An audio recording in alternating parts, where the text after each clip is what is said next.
Hello mga karelasyon. Ladies, bakit kaya may mga babaeng hindi nagme-makeup o walang hilig sa mga kung ano-anong anik-anik sa katawan pero sobrang napakaganda, napaka-attractive pa rin sa paningin ng mga lalaki? Ladies, kung kayo ay nahihiwagaan, manood kayo.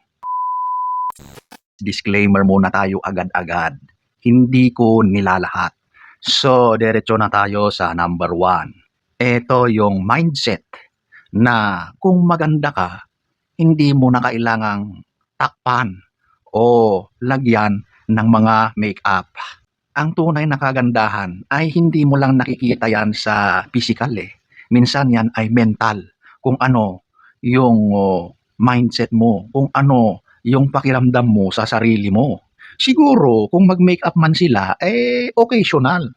Maaring naglagay lang ng powder, kunting pampakulay sa lips para lang mas ma-enhance yung tunay nilang kagandahan. Okay? At sa paningin ng lalaki, ito talaga yung tunay na maganda.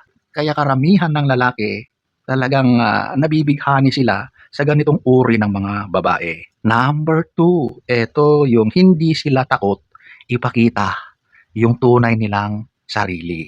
Alam nyo kasi ngayon, karamihan ng mga babae, hindi nila kayang lumabas kahit dyan lang sa harap ng bahay nila o kaya bumili lang dyan sa store nang hindi naglalagay ng kung ano-ano sa sarili. Para laging may kulang, ganun ang pakiramdam nila. Wala silang confidence na lumabas na hindi naglagay ng mga anik-anik sa mukha o sa katawan. Pero alam nyo ba, nakita ka sa iyong tunay na itsura, dyan pa lalo magkakagusto yung lalaki.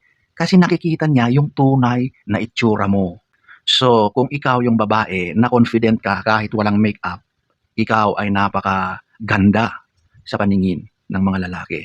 Number 3, sapat na ang foundation, malinis na balat para sa kanya. So, ito na yung sinasabi ko na okay na sa kanila yung maglagay ng light. Light lang light. Kadalasang powder lang para lang hindi maging oily, di ba? Ganun yun eh. Alam nyo ang mga lalaki, sa totoo lang, mas na-appreciate namin yung babaeng ipinapakita yung tunay na mukha, yung tunay na kagandahan. At alam nyo ba na hindi lahat ng lalaki ay nagagandahan sa babae na mukhang anime, okay? Hindi kami attracted sa ganun. Karamihan sa aming mga lalaki, gustong-gusto namin yung nakikita namin, yung tunay na kagandahan mo, which is your true face, true self. Hindi kami fan ng makakapal na makeup. Number 4, ito yung madalas, simple rin ang lifestyle ng mga ganito. So, syempre, para sa lalaki, bonus ito eh. Kasi, alam nyo, kadalasan din ng mga babaeng sobrang maarte sa katawan, sobrang ang dami-daming nilalagay sa katawan. Madalas din ang lifestyle ng mga ito ay talagang extravagant, magastos, okay? Ang mga lalaki, hindi yan umiiwas sa mga gastos. Mas nagiging simple rin ang buhay. Hindi na masyadong komplikado. Sa halip na gumastos sa mga bagay na yan, di sa mas importanteng bagay pa, ilalaan yung mga finances, di ba? Kaya mas na-appreciate talaga ng lalaki ang mga babaeng simple ang lifestyle. Sa totoo lang, napakagandang tignan ang babaeng simple pero malakas ang dating. Number 5, ito yung mas nakikita talaga ng lalaki yung tunay na itsura. Hindi na kailangan ng lalaki na isipin kung ano kaya ang itsura nito kapag walang makeup, 'di ba? Kasi minsan budol 'yan eh. Lalo na sa mga larawan at mga videos, 'di ba? Filtered lagi. Hindi na rin malaman kung ito ba ang tunay na itsura. Dapat yung itsura mo ay yun pa rin. Kumbaga, enhanced na lang. Number 6, hindi sila yung mahilig sumabay sa mga uso. Okay? Kung napansin nyo ngayon, kung ano yung uso, yun din ang dapat sinusunod. Yun din ang dapat na OOTD. Yun din ang dapat na nilalagay sa mukha. Pero kadalasan, ang mga uso na yan ay panandalian lang, okay? Cycle yan eh. Paikot-ikot lang yan eh. Pabalik-balik. Mamaya wala yan. Tapos sa sunod na mga taon, nandyan ulit. Kung tingin mo na porket uso ay yun ang nagugustuhan ng lalaki, hindi, okay? Hindi naman ibig sabihin na masamang sumunod, okay? Pero huwag kang maging exaggerated, huwag mong i-overdo para nakikita pa rin yung tunay na itsura mo. Number 7, ito yung mas napapansin ang iyong tunay na character, personality kaysa sa mukha. Siyempre, pagdating talaga sa kagandahan at sa mga lalaki, tumitingin kami talaga sa physical na beauty. Pero siyempre, hindi lang naman physical ang tinitignan namin. Kapag nakita namin na maganda ka, pero bastos ka naman, ikaw naman ay walang modo, di ba? Wala ring kwenta yon, okay?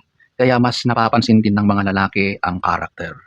Number 8, ito yung mukha silang mas madaling lapitan. Totoo ito. Alam nyo, ang lalaki talaga, nagmamasid lang yan. At kapag nakita niya na parang approachable ka, hindi yan mag-aalangan na lumapit sa'yo. At madalas, nakikita yan kung ano yung itsura mo. Mas kampante ang lalaki na lapitan ang babaeng simple. Number 9, mas natural ang expression. Tunay na ngiti, tunay na pula, natural. Kapag tumawa, yun na talaga yung nakikita. Kung ano yung tunay mong itsura, yan na yun. Wala nang nilalagay na magic-magic dyan. At yan madalas ang sobrang attractive sa lalaki. Number 10, mataas ang kumpiyansa mo. Okay? Siyempre, dahil confident ka sa sarili mo, hindi mo na kailangang maglagay ng mga ganyan sa sarili mo. At yung confidence mo na yan ay isa yan sa nakikita ng lalaki na napaka-attractive sa'yo. 2,000 years later. So, ayan po mga karelasyon. Hindi masama ang mag-makeup at wala ring masama kung hindi ka nagme-makeup. Magkaiba lang ang paraan ng bawat babae sa pagpapakita or expression sa sarili.